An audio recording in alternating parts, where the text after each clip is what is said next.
When I first stepped out of the rental truck and into the biting Utah wind, I didn't hear birds or cicadas or any of those romantic sounds they always talk about in books. What I heard was silence. Deep, raw silence that hummed low in the back of my skull and reminded me I was finally alone. And not the lonely kind of alone. The earned kind. The kind you buy with years of backbreaking work, missed birthdays, and more late-night top ramen than I care to admit. The property was a mess, of course. 60 acres of dry, sun-bleached wilderness stitched together by remnants of rusted barbed wire and a fence that looked like it had been kicked over by time itself.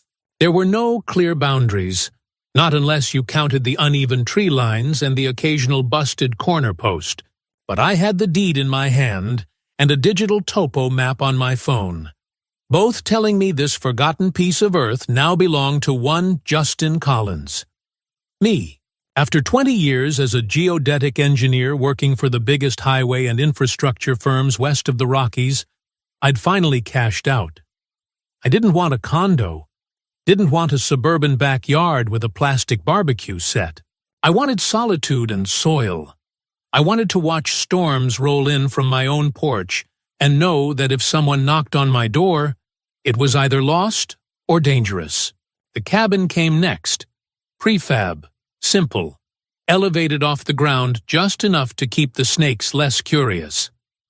I did most of the finishing work myself over the course of a spring and summer.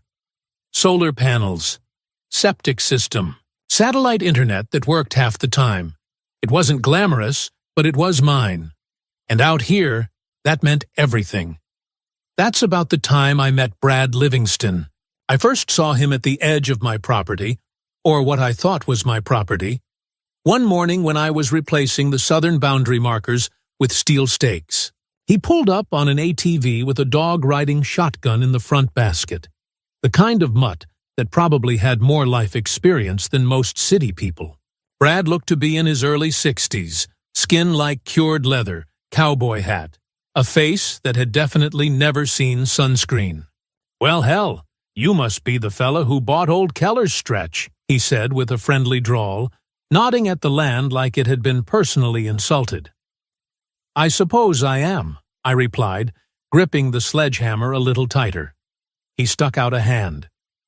"Brad Livingston. Been living on the north fence my whole life. My family's been ranching here since before they paved a damn thing in this county." We shook hands. His grip was rough, like a dry riverbed, but his smile seemed genuine enough. Over the next few weeks, he brought by firewood, told me which roads not to trust in the rain, and even left a few ears of sweet corn on my porch one Sunday, with a note that just said, "From the good side of the fence." I'll admit, I appreciated the local welcome. I'd expected suspicion, maybe even hostility, but Brad treated me like I'd just joined the club. Maybe I let that lower my guard. It wasn't until 6 months later, when the snow had melted into muddy memory and the spring bloom had started to poke through the rocks, that things started feeling off. I began seeing tire tracks near the northern tree line, ATV prints, boot prints, things that weren't mine. One morning, I heard the low grumble of machinery from the far edge of the north slope. I climbed the ridge, thinking maybe elk hunters had trespassed. Instead, I found a bobcat loader parked just over the hill and a wide section of land recently cleared. Logs stacked, gravel compacted, stakes in the ground. Somebody was preparing to build. That same day, Brad stopped by with his usual casual charm. I brought it up as lightly as I could. "You expanding something?" I asked. "Looks like someone's clearing land right up against the tree line." He didn't miss a beat. "Oh, that's just the north pad. We've used that strip for decades. My dad ran cattle there back when Keller still owed taxes. We even had a small barn there in the 80s, though it burned down." I frowned. That's well past my deeded boundary. Brad just smiled. That damn smile. Well, see, them maps don't always show the whole truth. And Keller, God rest him, he knew that land was never really his up there. Folks around here, we just know what belongs to who. That part's always been ours. He slapped the ATV handlebar and chuckled. You're new. These things sort themselves out. Don't worry about it. Then he drove off, kicking up dust and leaving me with a very specific kind of irritation. The kind that settles in your ribs when someone pees on your tent and tells you it's raining. I spent the rest of the day reviewing my documents, pulling up GIS data, and tracing boundary coordinates line by line. Everything said the same thing. That northern strip, all of it, was mine. But the real gut punch didn't come until 3 weeks later. When I went to check the slope again, I found more than gravel and stakes. They were building a structure, a real one, not some cow shed or feed shack. Framed walls, insulation rolls, a door already hung, even if it didn't swing right. I saw 2 men carrying lumber and a teenager running wiring through an open panel. I walked up to one of the workers. Who's in charge here? Mr. Livingston, the guy said. We're putting up a guest house for his nephew. Should be ready in a couple weeks.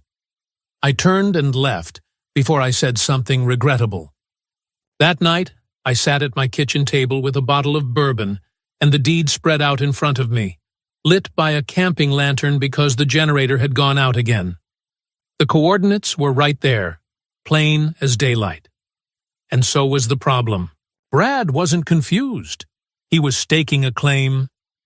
I gave it a week, maybe 2. I figured, hell, maybe Brad would come to his senses. Maybe he'd knock on my door, scratch his hat, and say something like, turns out I was off by a few yards. My mistake. Maybe pigs would fly too. But the next time I drove up the ridge, the building had a goddamn porch and curtains in the windows. It wasn't a shed, and it sure as hell wasn't temporary.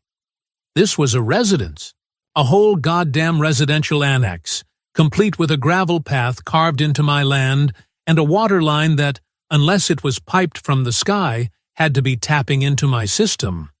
So I did what any semi-reasonable man would do. I marched back down, got my files, and headed straight to Brad's property. He was sitting out on a weathered lawn chair, sipping from a tin mug, like he was at peace with the world. The image would have been picturesque if I weren't one bad sentence away from losing my composure.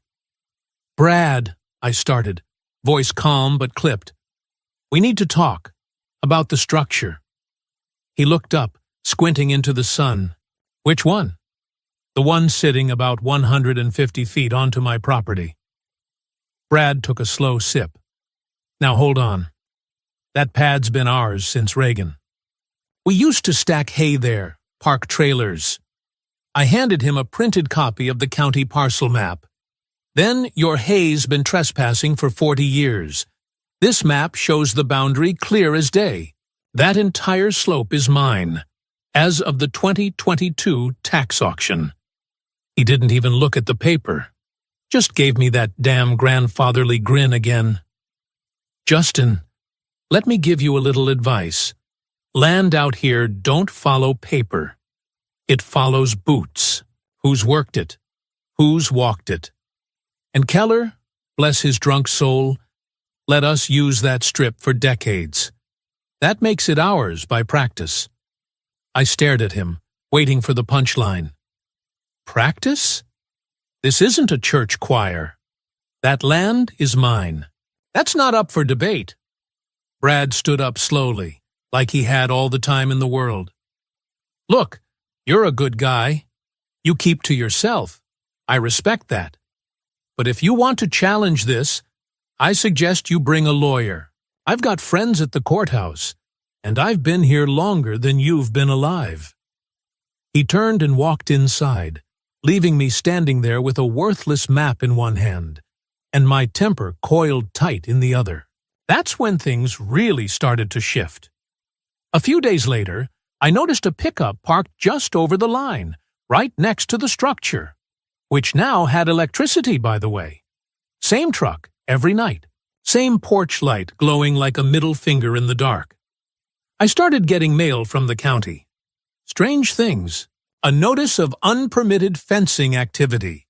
A warning that I was obstructing traditional access routes. Brad had apparently filed complaints against me, saying my temporary wire fence blocked the only road to his family land. Family land, my ass. One morning, I went out to check the boundary flags I'd installed myself. High-vis markers, numbered, and GPS mapped, only to find them ripped up. 3 of them were gone entirely. Another had been stuffed into the mud upside down like a joke. I installed trail cameras the next day.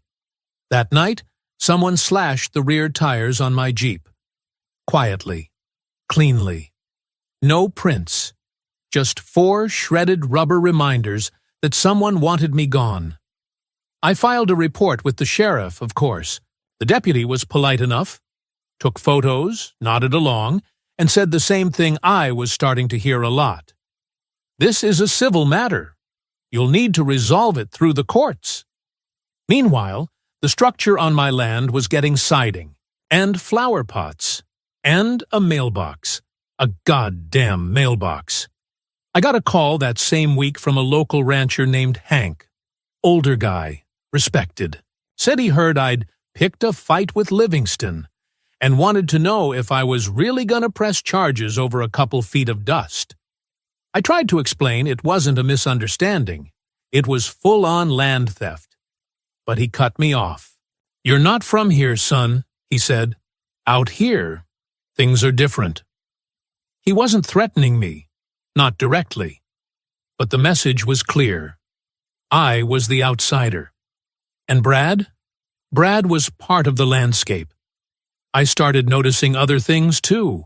A truck would idle just outside my gate for too long. Someone left a pile of empty beer cans at the end of my drive. Once, I found a dead jackrabbit nailed to a fence post. And then came the graffiti. I woke up one morning to a spray-painted message on the side of my garage. Big red letters. "This ain't your land." That was the moment it stopped being a property dispute. It was war. There's a certain calm that comes over you when you've been pushed past a limit you didn't know you had. That morning, staring at red spray paint on my garage, "This ain't your land," I felt it. No rage, no panic. Just clarity, like a switch had flipped. They wanted a fight? Fine. But I wasn't going to fight like them, with slashed tires and cowards' threats in the dark. I was going to fight like the professional I was, with coordinates, cross-sections, historical data, and cold bureaucratic precision. My kind of war. I started with the maps. I already had the parcel map from the county assessor's office, but those were garbage. Static overlays pulled from dusty databases that hadn't been updated since Clinton was in office. So I requested the archived maps, not just one version, but 4 decades worth, 1975, 1996, 2005, and the most recent 2021 version. Some came as microfilm scans. Others were PDF monstrosities with notes scribbled in the margins by long-dead surveyors. Next, I pulled out my own equipment, the stuff I hadn't touched since leaving the corporate world. Leica Total Station, GNSS receiver, a pair of drones with multispectral imaging. I told myself I'd only use it for recreation when I retired. Guess that went out the window.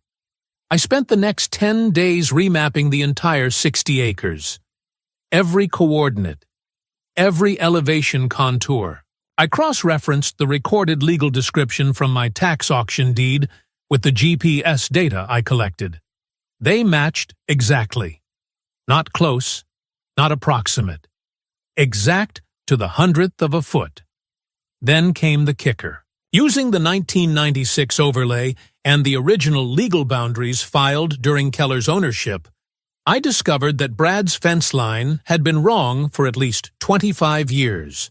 His structures, including his main house, had slowly, over time, crept over the line. A foot here, a new shed there, utility lines buried just a bit off course. I knew the signs. This wasn't a mistake. It was land creep, the old rancher's game of use it long enough and no one will notice. But I wasn't just anyone. Still, my data wasn't enough. Not in court. So I hired a licensed third-party surveyor out of St. George. Expensive, but legit. I handed him my findings and told him to run the job from scratch, independently. 2 weeks later, he confirmed everything. In writing, his report came back with a full-color plat, overlaid against county GIS, with this bombshell conclusion: approximately 2.3 acres of the northern boundary of Parcel 73, Livingston Ranch, are located outside its recorded property limits and overlap with Parcel 73, currently owned by Mr. Justin Collins. Translation: Brad built his whole damn life on land that wasn't his. I didn't stop there. I dug into the chain of title on Brad's parcel. I requested the original grant deed from the county recorder's office. What I found made me laugh out loud in the middle of the records room. Brad never formally recorded an extension or subdivision. In fact, his legal parcel had never changed size since his father registered it in 1984. Meaning, that north pad he claimed his family used since Reagan? Never legally his. Not once. Not even close. Part of it used to be public land. Part was unclaimed buffer zone from an old defunct transmission easement. And the rest? The rest had been bundled into my property during the 2022 tax auction, a sale he apparently never bothered to contest because he probably didn't even know it happened. By this point, I had built a digital case file thicker than a phone book. Photos, drones shots, comparative overlays, historical surveys, and the final nail in the coffin: a water usage report showing that his utility lines crossed my boundary, pulling water from an underground tank that sat 50 feet into my land. This wasn't just a boundary issue anymore. This was infrastructure theft. That night, I sat at my desk, documents spread out like a general planning an invasion. I stared at the wall for a while, letting the silence wrap around me. Somewhere outside, I heard a coyote cry. Long, drawn out, feral. I took a long sip of whiskey and said it out loud, just once, to the room. I've got him. I didn't serve him the documents with flair. I wasn't looking for a showdown or a dramatic monologue on the virtues of property law. I just walked up to Brad's porch one dry afternoon, knocked on the splintered frame, and handed him an envelope. Certified copy, legal notice, surveyor's report stapled in triplicate. Here's your friendly neighborly heads up, I said. Everything you've built north of Marker 23 is sitting on land you don't own. And I've got the maps, the signatures, and the GPS to prove it. Brad didn't even flinch. He didn't reach for the documents. He just leaned back in his chair, set his coffee mug down on the railing, and gave me that same smirk he wore like a second skin. You like playing with papers, huh? He said. City boys always think the world runs on paper. I didn't rise to it. This isn't a debate. It's a formal warning. Tear it down, or I escalate. He stood up slowly, hand resting casually on his hip. Too close to the holster, I knew he didn't need to unbutton to make a point. You want to escalate? He said. Go ahead. But you're gonna find it's hard to win a fight around here when you're the only one wearing a name no one remembers. I've known the sheriff since we were in diapers. Half the county office eats breakfast in my cousin's diner. Then he pointed past me, toward the ridge. You're standing on borrowed land, boy, even if your papers say otherwise. I left before my hand balled into a fist. I wasn't about to give him the satisfaction, but I knew right then that this wasn't going to be settled with evidence. He wasn't afraid of proof. He was betting on fatigue, on isolation, on me giving up before the wheels of justice could even start turning. He wasn't wrong to bet on that. Most people would. That weekend, I received an official warning from the County Code Compliance Office. It said my newly repaired fence interfered with traditional right-of-way access used by the neighboring ranch. Apparently, Brad had filed a complaint claiming that my posts blocked the only reliable route to his northern property entrance. Bullshit, of course. But that didn't stop the county from issuing a 30-day compliance notice. I had to respond in writing or risk a citation. Then came a letter from Brad's attorney, or, more accurately, from a dusty two-person firm in town that hadn't updated their logo since fax machines were a hot commodity.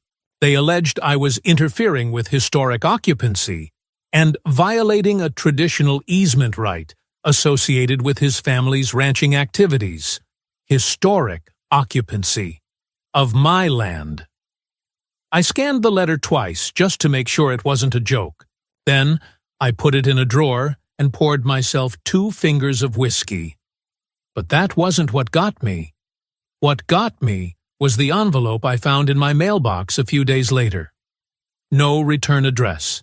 No stamp. Just a single sheet of paper inside. A blurry photo, taken from the tree line, maybe with a phone, showing me at my workbench inside the cabin, back turned to the window. Below it, 3 words written in blocky Sharpie. Stop digging, city boy. There was no doubt in my mind who it came from, or at least who arranged it.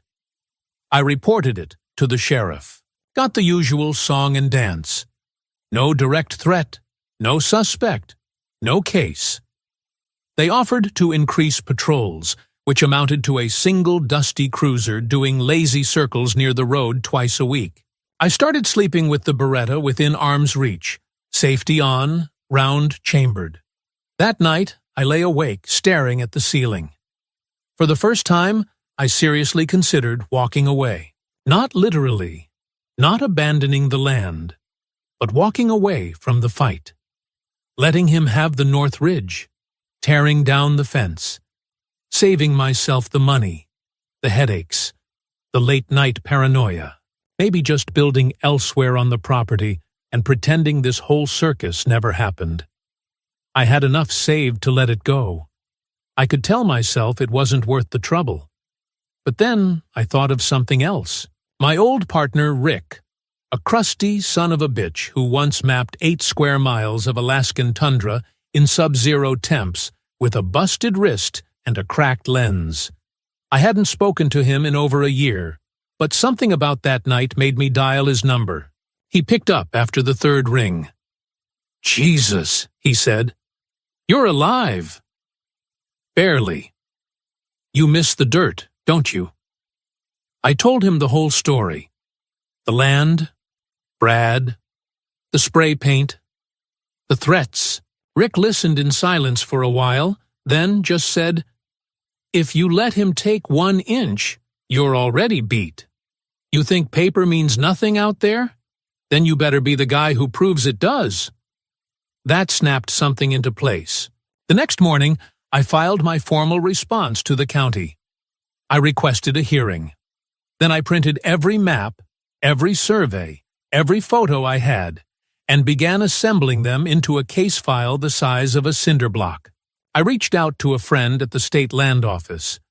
Then another contact from my old days in infrastructure, a federal cadastral inspector who owed me a favor.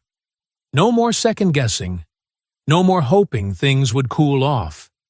Brad had made a mistake. He assumed I was like everyone else. Filing the lawsuit wasn't as satisfying as I thought it would be. There was no dramatic gavel bang or sweeping statement from a judge. Just a digital confirmation number, a paragraph 412 filing fee, and a low-grade tension that settled in the back of my skull like a sinus infection. But it was a start. I compiled everything into a single, monstrous PDF, over 200 pages. Survey reports, historical overlays, aerial footage, utility maps, the photo of his plumbing trench creeping across my soil.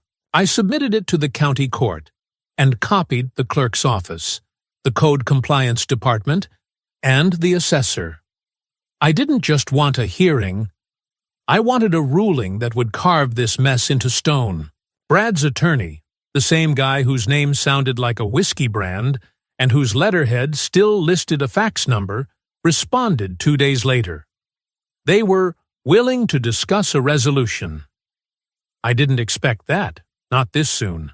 I got the details the following week, hand-delivered in a manila envelope by some teenager who looked like he'd rather be anywhere else.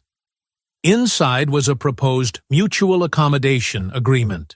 Here's what they offered. Brad would permanently vacate the guest structure on the ridge and remove all utility connections within 60 days. In exchange, I would grant him permanent, non-contestable ownership of the remainder of the disputed northern boundary, including the land where his main house currently stood. Oh, and he'd pay me $25,000 as a gesture of goodwill and mutual closure. I stared at the document for a long time. It wasn't nothing. 25 grand would cover the legal fees, the resurvey, and probably enough fencing to keep even the most persistent trespasser at bay. I could keep the cabin, the southern slope, and everything I'd actually built. And, most importantly, I could finally sleep through the night without wondering if my propane tank had been sabotaged. It was tempting. I mean, wasn't that the grown-up thing to do? Meet in the middle? Be the bigger man? But something about the phrasing gnawed at me. Mutual accommodation. Gesture of goodwill. It was lipstick on theft. A quiet little rewrite of the facts. As if this had all been a misunderstanding between two neighbors instead of one man building his empire on stolen dirt. I didn't respond right away. I took a few days, drove out to the old part of the property, the part no one had touched in years. Just sagebrush, wind, and silence. Tried to see the bigger picture. That's when I remembered the box. It had been sitting in my garage since I moved in. One of the few things I hadn't unpacked. My dad's notes. He'd been a surveyor, too, back when everything was analog and boundaries were penciled in with trembling hands under the desert sun. I cracked it open on a whim. Inside, buried under topo maps and broken compasses, was a leather-bound notebook. Faded ink. Pages stiff with time and dust. But legible. And on one page, in messy scrawl, Livingston Ranch, questionable edition, 1998. Rumors of handshake deal with county assessor. No official subdivision filed. Coordinates don't match recorded plat. I froze. Dad had flagged the Livingston land decades ago, before Brad had even poured the foundation for that house of his, before I even knew what a boundary line was. This wasn't just about the ridge. It wasn't just about a guest house or some bullshit about traditional usage. Brad's entire goddamn property was built on sand. Unfiled. Unrecorded. Illegitimate. He knew it. He'd always known it. And now he was trying to buy me off with 25 grand and some half-baked nod to peace between neighbors. I called Rick. "Don't even finish," he said when I started explaining. "If you sign that paper, you're not just losing land. You're erasing your father's legacy." That settled it. I sent a reply through my lawyer. No deal. The case was moving forward, and now I had a new line of attack. Not just the ridge, not just the plumbing, but the entire footprint of Livingston Ranch. I filed an amended complaint with the court, attached my father's notebook as supporting documentation, along with the chain of title research and old plat comparisons, requested a full review of Brad's land records, including tax histories and zoning permits. Then I made one more call, to a federal cadastral inspector who owed me a favor from a highway contract gone wrong in Nevada.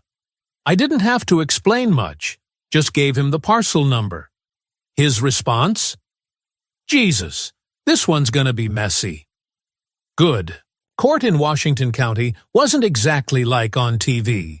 There was no echoing chamber, no shouting attorneys or sweaty confessions, just low ceilings, humming fluorescent lights, and an elderly judge who looked like he'd rather be trout fishing. But the room crackled anyway, not from drama, but from quiet tension. The kind of tension that builds when one man walks in with folders, maps, sworn affidavits, and professionally shot drone footage, and the other walks in with excuses, and a lawyer who smells faintly of mothballs and regret. Brad showed up in a blazer that still had the shoulder tags sewn in. His lawyer, I swear his name was Hank or Herb or some other name that came free with a cattle brand, opened by saying we were overcomplicating a simple rural disagreement. I let them talk. I let them lay out their historic usage theory, their established boundaries by function, their intent of neighboring landowners.